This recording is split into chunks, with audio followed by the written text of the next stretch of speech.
This is Karen with newclevelandradio.net, and it is time for Avoid the Maze. And my guest today is John Verico, and we were talking before we came on live. And in his bio, he talks about the humor side of life. And, so many of us, I think, especially since the pandemic, we walk around thinking there's this black cloud hanging over our head. And I'm just the opposite. The pandemic really made me say, hey, you know what? I got to enjoy whatever I have. And even during that 18 months to 2 years that many of us were sort of locked in, I found other things to do that really filled me up. And I found that my whole lifestyle has changed completely. Sadly, I'm seeing a lot of other things around me that have changed that aren't as much fun. But maybe, John, you can sort of teach me how to not let the negativity on the outside really seep into my bloodstream. So welcome. Well, thank you so much for having me. And Karen, you really hit that nail right on the head there, because it is so true. There's been so much negativity in recent years, and rudeness and hate and all sorts of things have really kind of taken off. People have lost their social skills when they Oh, yeah. stopped kind of interacting with each other, and they, all of a sudden it's okay to just be nasty. But at the same time, we have found new ways to love each other. We have found new ways to be compassionate. I think people are starting to understand that whatever is going on in the world is not just happening to you, or not just happening to one person, it's happening to all of us. And so we're starting to see that we have commonalities between, and we can help each other through these things. And so there's all sorts of positivity to be found in all of this. One of the things is, well, first of all, I know that my whole life has really been focused online now, right? And I Right. am meeting people from all around the world. And Absolutely. the borders are disappearing, right? People are be able to connect with each other more and more from all around the world. And we get to see who people are at the human level. And the heck with the politics, and the heck with what government's doing, what to who, and what, all of that is gone if you are able to connect with people on a human level.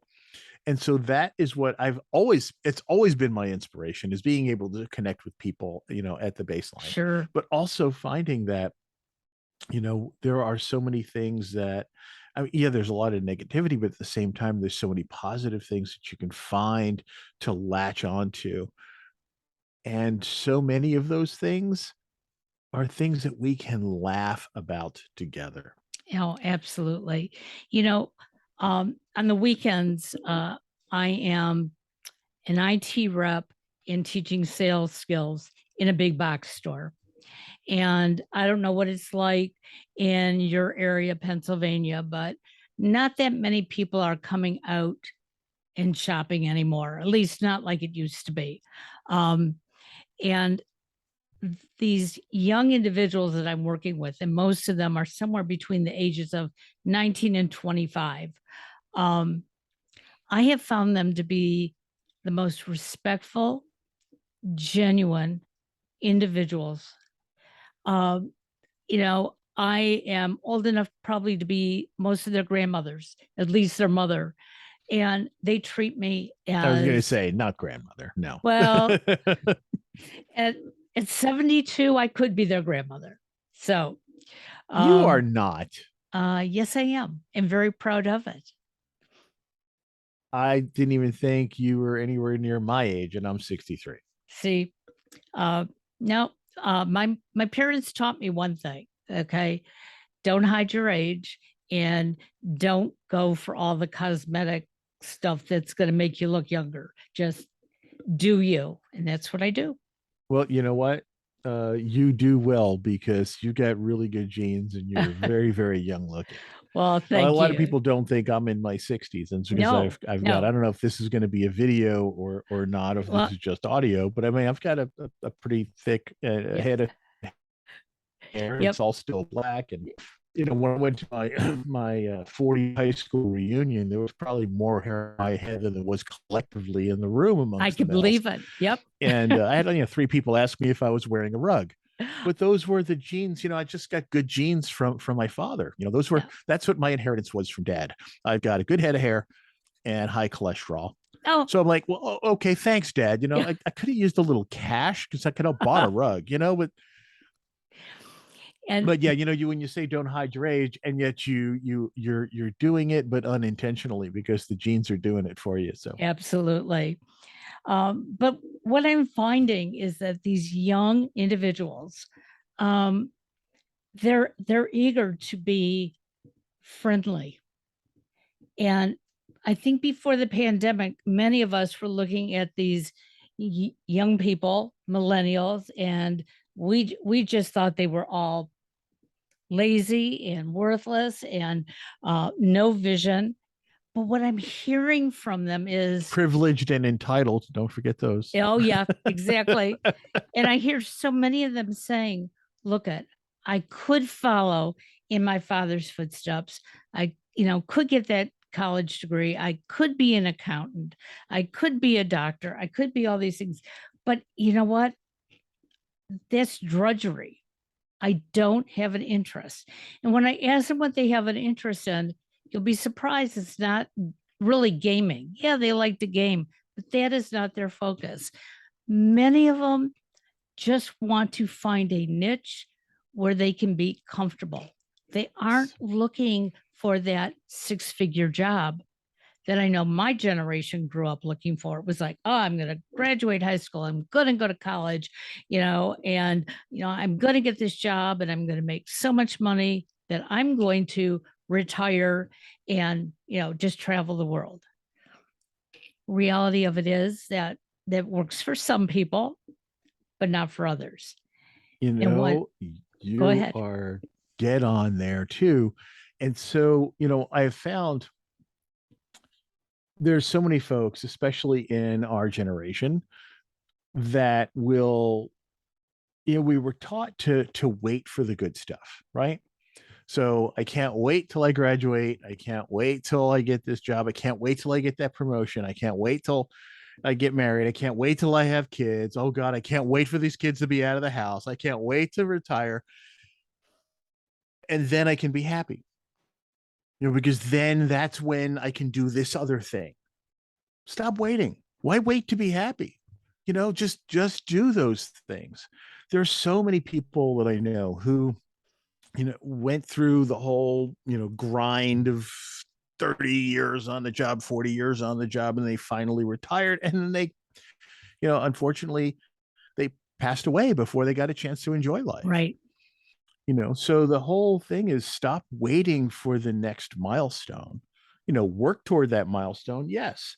Work to make it happen, but don't wait for it to happen before you take that next step, before you enjoy the things that are around you. Enjoy the steps along the way. Exactly. And sadly, I look at myself and until probably the age of 55, I was living for everybody else. You know, my parents taught me, be this nice, person, say yes, help others out, make other people happy. And I was like on this seesaw, I'm going to make mom happy today. Okay, now I'm going to make my next door neighbor happy. Now my boss, whatever. And I just finally got to a point where I looked around and I said, that song makes someone happy and you'll be happy too. It was a song. That's all it was. Um, and yeah, there were times making somebody happy really lit my fire and I was feeling great. But the reality of it is, I was missing those simple things in life. Like this morning, I took my 20 minutes. I rode my stationary bike. I was watching junk on TV and my door was closed. I was alone. And to some people, that may sound like, oh, you're exercising. It was like, yes, but I was exercising at my time with something that I could sort of like laugh at. And it makes a difference for the rest of my day because I did something for me. Yes. So when I look at your bio, it says something about a torch. What does the torch mean? So the whole concept of the torch is understanding that inner motivational fire that we have, that thing that burns inside of us and keeps us going. For me, that is for example, when I'm working with a group of people and one person in that room gets that little glint in their eye that says that I hit home and I help them overcome something. That is one of the things that I'm very passionate about and I find very rewarding. That motivational fire, that torch, how do we keep that lit? And those are the things, what are the things that we need in order to feel motivated and respected and rewarded? And at the same time, how can we share that with others? And that torch is actually an acronym for trust, opportunity, respect, communication, and humanity. So when we feel like we're trusted, when we feel like we're given the same opportunities as everybody else, when we feel that we are respected, when people communicate with us and don't hide information, and when they treat us like a fellow human being, that's all we need. The money, the job, the whatever, everything else falls in place. It'll be there, it'll not be there, whatever, but those are the things that help us keep going.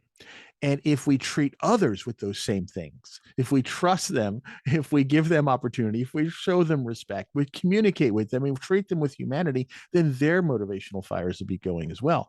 So when you're on a team, how do you all kind of work together? You're in a family. How do you Right. all overcome tragedy? Right? It's all the same thing. And that enables us to grow, to feel empowered, to take chances, there's so many benefits to that. And like I said, I'm all about getting that fire that's inside of you, getting that lit up, and then Oh, I like sharing that. that, and then sharing that with other people. How wonderful. And And so, and I don't know if you got the video, but I yes, mean, I got that. Yes, it's yes. all, it's cheesy dad magic that I throw into things when I I love it. but So, it accomplished what I needed it to do, and it got a great big smile on your face. oh, it absolutely did. What does an individual do if they find themselves in a team and they are the one who is always willing to learn, to to help light the fire, but everybody else is throwing water on them? Is there a way that is there something magical? I mean, other than what you just did right now with the light, I would like to try that in a group. Um, but we just saw my son go through a circumstance very sadly that he was brought into a job to do XYZ. He went there, um, and within almost minutes of walking in the first day, they were throwing water at him, and he was like catching it. For the first month, he was catching the water. And finally, he said, I'm going to drown. And they looked at him and they said, what do you mean you're going to drown? He said, you've asked me to come in and do X. I haven't been able to do X because everything else you want, which isn't my responsibility, has been put on me. And I don't mind doing that, but now we have to sit down and figure it out. And they looked at him and they said, I guess you're not happy. And he said he didn't know how to respond to that. It was like, it's not that I'm not happy, but we're not communicating. And that's one of the things you said in the beginning. So many of us stop communicating and we just like deliver words. So there are a lot of people, before you even get to your question, there are a lot of people out there who don't communicate out of fear of losing their own sense of power. okay. If they can control the information, they can feel important, right? And so I'm a firm believer that you don't have to blow out my candle to make yours burn brighter. By the way, if both of our candles are lit, if both of our torches are burning, there is more light. We don't need, it doesn't have to be a win-lose situation, right? It's not about winning, because there can only be one winner, right? So it's about success, and if we succeed, we can all succeed together, and that is a whole different mindset, and that's why I try to focus, my teachings or whatever on mid-level managers and bosses and stuff who have the opportunity to create the environment that is either going to keep your folks motivated or not. And it sounds like, unfortunately, your son walked into one of those typical situations where you go through a whole big interview process, right? People want to make sure you've got this certain expertise to do this certain type of job. And then they bring you in and they want to micromanage you, and they want to throw all these other maybe unwanted duties that they couldn't wait to shirk off onto somebody else, and then throw them on the new person. Well, now the new person doesn't even have an opportunity to use the skills that you hired them for. Right. And so I think your son did absolutely the right thing and actually confronted them on it and said, hey, you're drowning me, you're dousing my fire. But it's not that you're not motivating me. You're not actually giving me even the chance to do what you hired me for. Exactly. You brought me in because of my expertise on this. Allow me to use it. I was fortunate years ago to work in an organization. It was a research and development organization, and they took 10% of their annual budget and put it towards projects they expected were going to fail. Okay. And I was like, okay.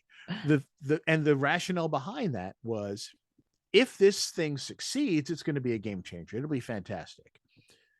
If it doesn't succeed, which we don't really expect it will, because it's kind of a real stretch, but we'll learn something. We'll know what we can't do, so we then can learn what we can do.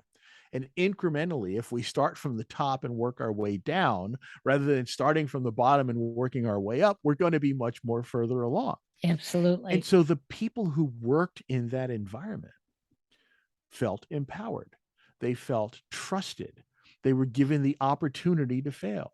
They were respected for their expertise. They were communicated with, and they're treated like fellow humans. Oh my, where are we? Back at the torch again, right? But the whole thing behind that was they were willing to take the risks because they knew it was okay.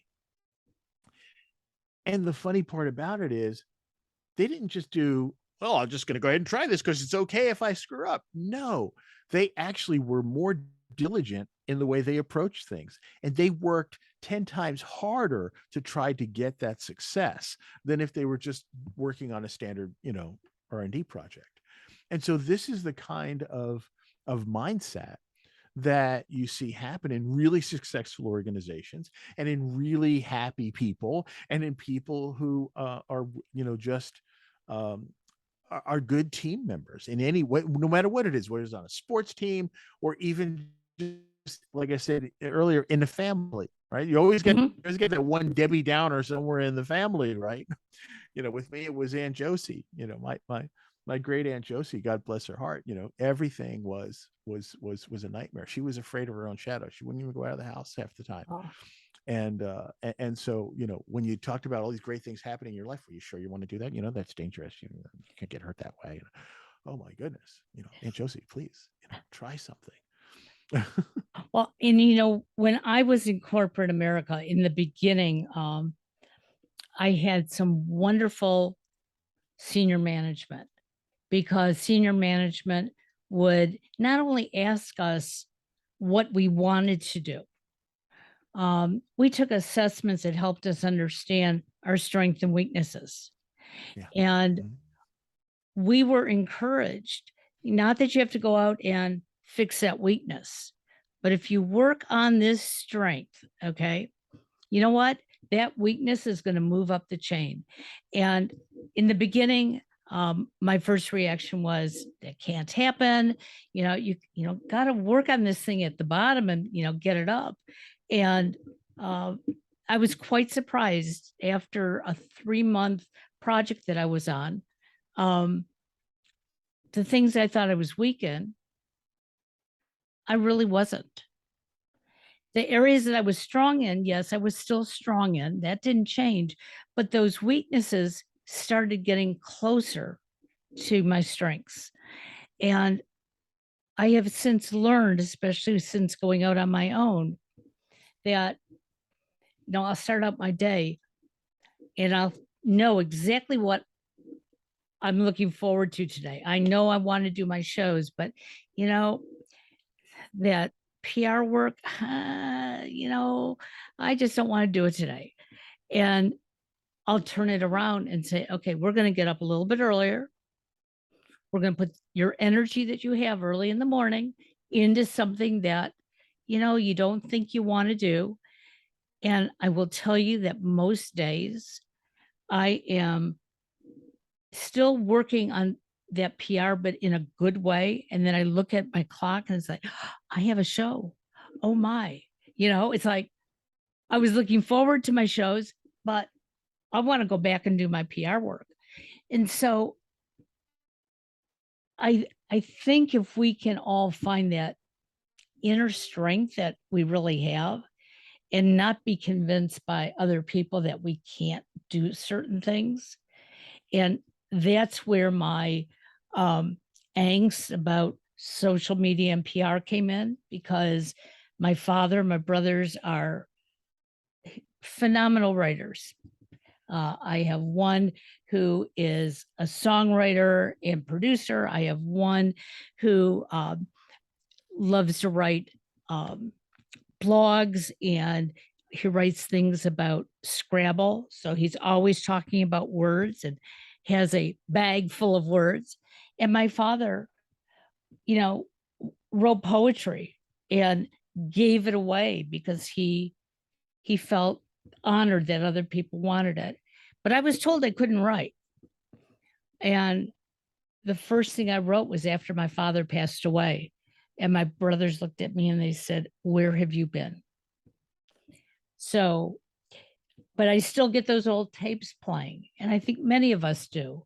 So, you know, lighting up that torch, does it sometimes, you know, inflame that message that that little devil is giving us in our ear?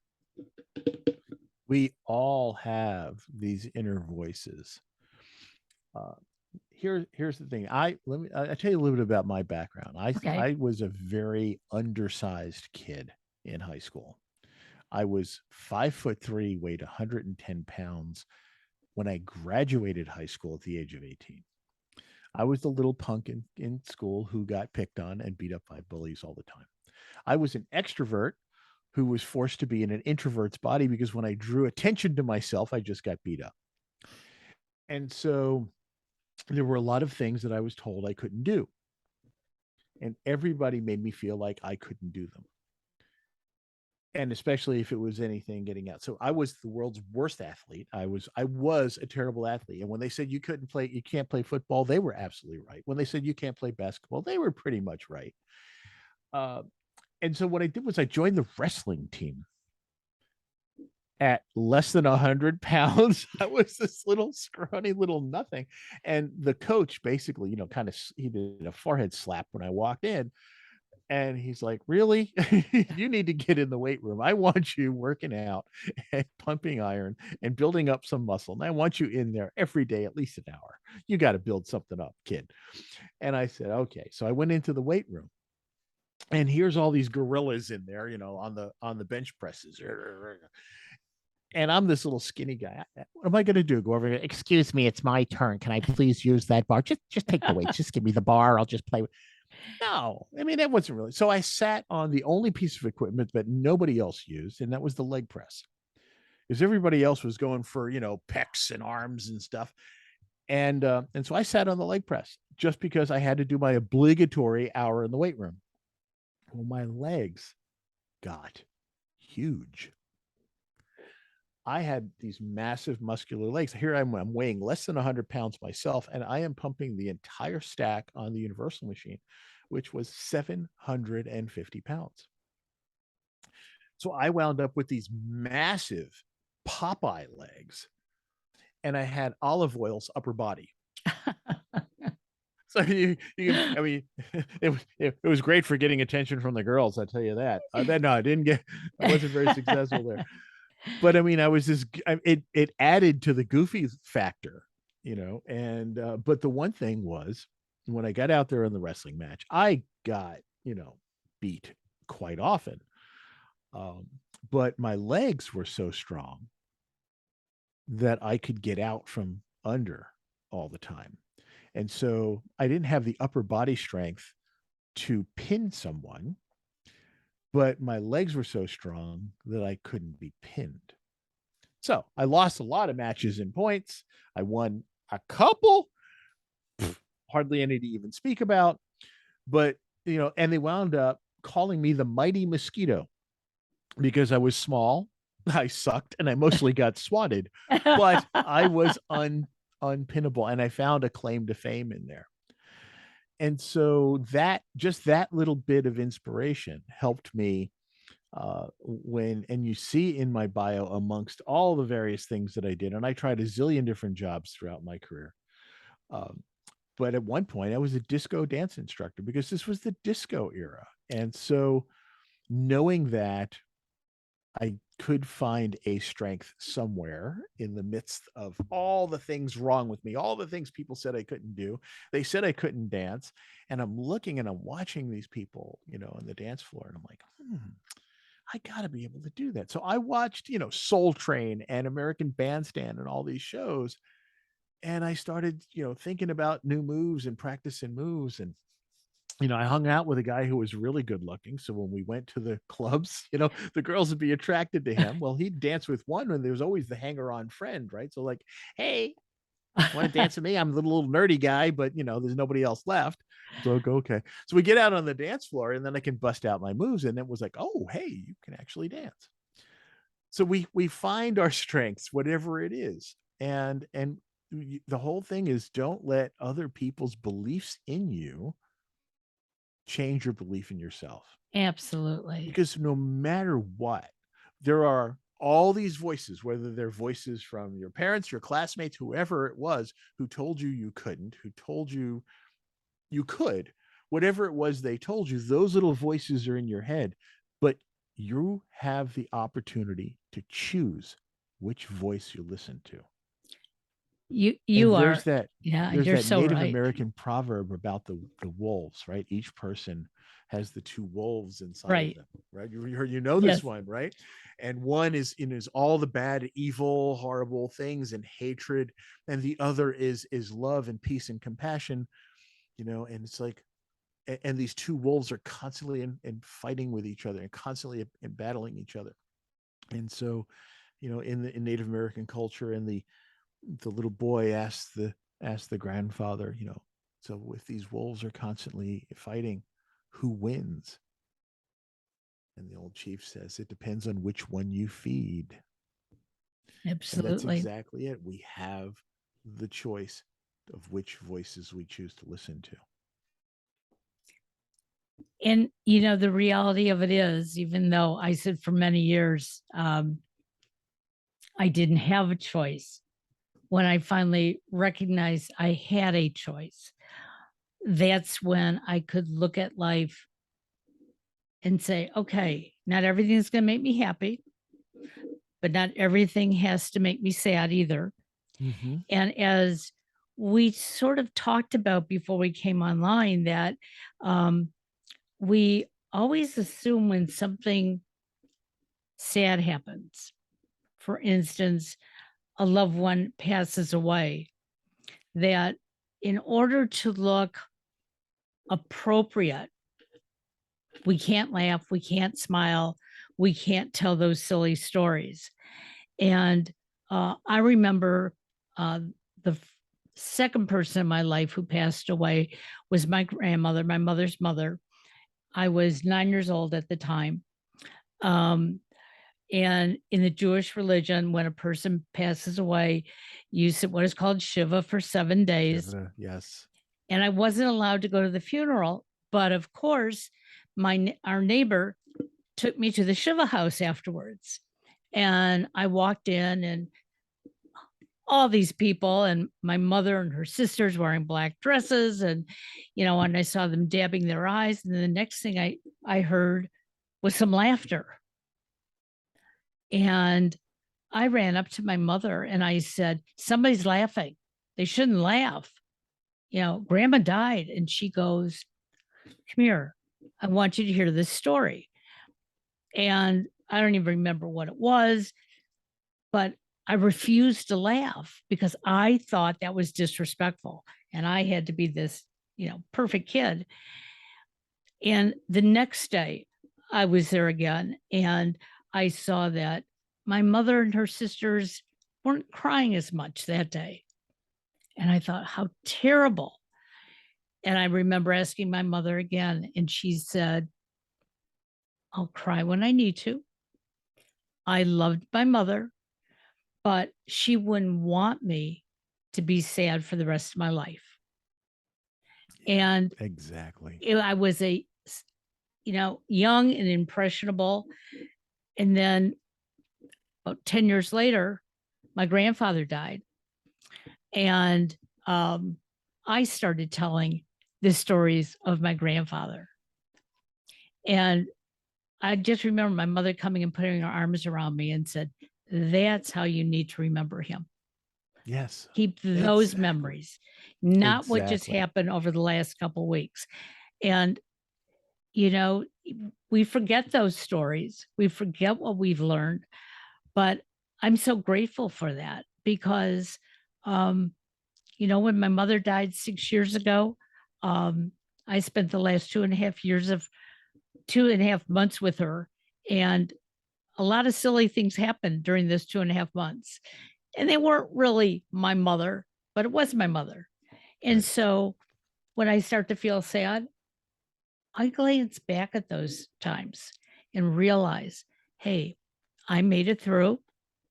She's in a better place, 96 and a half years old. She didn't have to sit around and see what's going on in our world today. But we have to trust that our instincts are good. And I think that's what you were doing as you were, working out, wanting to be, going out to be a wrestler. You had some instincts. Okay. I want to be part of this. How can I do it? And you found something that you could do. And my father he was a blue collar guy his whole life, but he taught us to learn something new every day. He was very much an adventurer as far as, he knew he had to keep the family fed. So whatever needed to be done, he would go and do. If somebody needed a house painted, he'd go and figure out how to paint. If needed carpentry work, he'd go and figure out how to do it. He went and got his driver's license, his CDL, so he can drive a truck. Whatever it was that somebody needed to be done, my father would try to learn it instead of saying, I don't know how to do that, and just moving on to something. He was always about that. And he said, and he was, experimental with food and everything else. And he was very open about meeting all kinds of people. And he instilled that in us. He said, life is too short to limit yourself, but, learn something new every day. I don't care if you stay in school or not. My father had to leave school when he was 13 because his father passed away. And so he had to leave school to go and help support his mother and family and siblings. But he said, I don't care if you stay in school or not. I would prefer if you did, but that's your choice. But don't then stop learning. Keep learning every day. Try new things, try new foods. Don't say you don't like this unless you've tried it. Don't say you don't want to go to that place unless you've been there and know, whatever it is. And he said, even if all you learn at the end of the day is not to do that again, then you've learned something and you Abs- grow. And so that was what I had learned from dad. And dad, was a very strong inspiration for me. Well, he in his later on in life, and he finally got his GED when he was 52. How wonderful. My parents divorced. My father remarried. They both had remarried. Whatever. Uh, my dad had remarried, and at the age of 58, had a brand new baby come into his life with a younger wife. And unfortunately, he passed away only 3 months later. Oh, But at that point in his life, Dad worked for Nabisco, and he would bring to the family and get family gatherings and everything cookies all the time. Bring cookies. When I was in the Navy, he would send me boxes of cookies. So in my Navy ship, and when I was stationed wherever I would get these packages. My favorite cookie was Fig Newtons. So half of the box would be full of Fig Newtons, and the other half of the box would be an assortment of other stuff sure. and an obligatory pepperoni because we're Italian. And so and he would bring home boxes that were completely blank. There was no labeling on them. It was filled with the inside box was a plastic bag lining, and there were these unshaped blobs of cookie inside, and they were new flavors that Nabisco was trying because they hadn't come Ah, up with a shape for them yet. They just were trying flavors. And so anyway, at Dad's funeral, one of my cousins came over to me, and he said, "You know what?" He said, "I never knew that your father's name was John." I said, "Really? You didn't know he was Uncle John?" He goes, "No, my whole life he was Uncle Cookie." I love it. I love that. Yep. And it's those little moments like, wow, yeah, really. And you think about what memories people have had, what is your impact on other people? And if we And don't, then you'd be absolutely yeah. amazed. And if we don't experience and communicate, we're not going to create those memories. Yeah. And I know that even though I share them with my sons and my husband, there are days like today, riding the bike, that thoughts come to me and I remember things, and um, I can laugh about, smile about. Yesterday, I was driving home from an appointment, and out of the blue, I thought of Aunt Ruthie. Now, Aunt Ruthie was not my aunt, she was my cousin's aunt, but she was at every family occasion. She never married, didn't have her own kids. Um, and all of a We sudden, all have that spinster aunt somewhere. yeah. And so I'm driving down the freeway thinking, you know, I haven't thought of her in all these years. And these pictures kept flashing in my head of family dinners, holidays, whatever. And I thought, I love it. I felt for those few minutes, seconds, I don't know how long it lasted, but it took me back in time, Yeah. which gave me this real serenity. And if my parents, weren't open about, accepting somebody else's relative as theirs, um, if my parents hadn't, encouraged me to, accept others for find something positive in them, Always. and I remember this when I was dating, my mother and my aunt wanted to fix me up with a friend's son. And it was like, oh, I don't want to go out with him. Oh, and I gave every nasty word that I could think about him. And my aunt just looked at me and she said, his parents are like my cousins. So you are going to go out with him. And I went out. Neither one of us wanted to go out with each other. We went out. It was a horrible night. But I saw him about 10 years later. And the two of us actually sat down and talked about, what a fiasco it was. And we're friends on Facebook now. Mm-hmm. So, And what did you do? You laughed about that night, oh, didn't you? Yes. absolutely. Yeah. It's the Yeah, laughter that bonds us, really. It gives us that opportunity to become one with each other. absolutely. So, how do you help people um, in your field? How do people find you? Um, how do they know you're even around? Because if it hadn't been for podmatch.com, I wouldn't have found you, John. And I'm so glad I did because I haven't stopped smiling since we connected. So, how can other I people feel assumed that that? was your natural expression. A lot of people say it is, but I'm going to tell you a lot of times as I'm sitting here doing a show, I look at myself and I'll go, couldn't you smile a little bit? But today I just I feel radiant. So I want to have our viewers feel the same way. So how can they find you? Excellent. Thank you so much. My website is easy. It's johnverrico.com, johnverrico.com. Or you can find me if you put in shareyourfirellc.com. Because that's what I try to help people to do, is to share their fire. I do individual coaching as well as, and mostly that's lately, it's been in people wanting to improve their communication and leadership skills. Um, but I also do, keynotes and workshops in work-life balance, in motivational leadership, and interpersonal communication, team building, that kind of stuff. And so I'm out there and available. I'm on all social media. Well, not all. I'm not on TikTok yet because even though I was a professional disco dancer many years ago, in my latter life, I'm still, well, let's just say this: I'm still in shape because round is a shape. Love it. I love that. Well, And you know, physicists have told us the more perfect shape in the universe is the sphere. So as I age, I'm approaching perfection.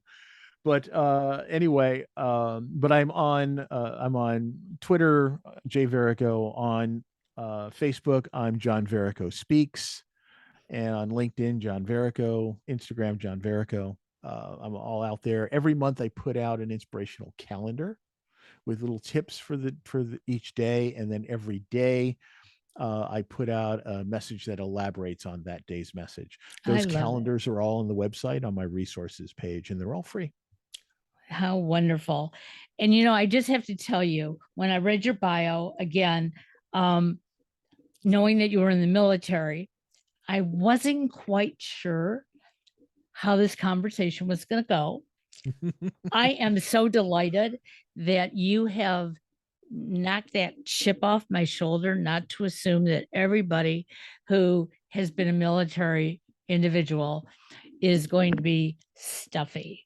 And that's just what I was expecting. And it was like, oh, how are we going to get this podcast to roll? And I'll tell you, you did excellently.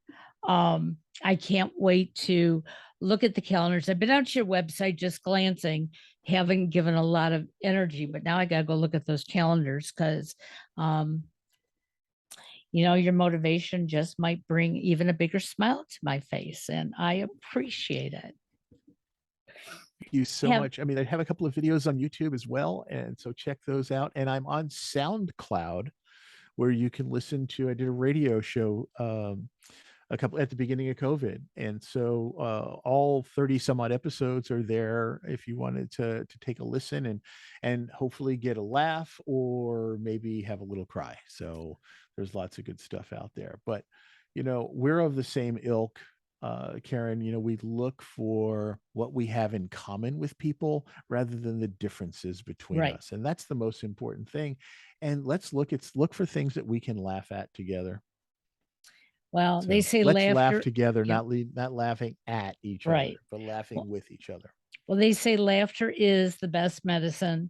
And I will Absolutely. tell you, when my husband and I are feeling down about anything, we go to the comedy club. That is our medicine. And the two of us could be driving down there kicking and screaming and because everything feels terrible. But as soon as we walk in, It's like, wow, we're different people. And so I love the comedy club, but all I have to do is give you a call and you'll make me laugh and smile. We'll do that too. Okay. Absolutely. Happy to do that. Have a great day, John. We You too. appreciate you. Wonderful conversation. Thank you so much, Karen. Thank you. Appreciate it. Bye bye now. Back to care.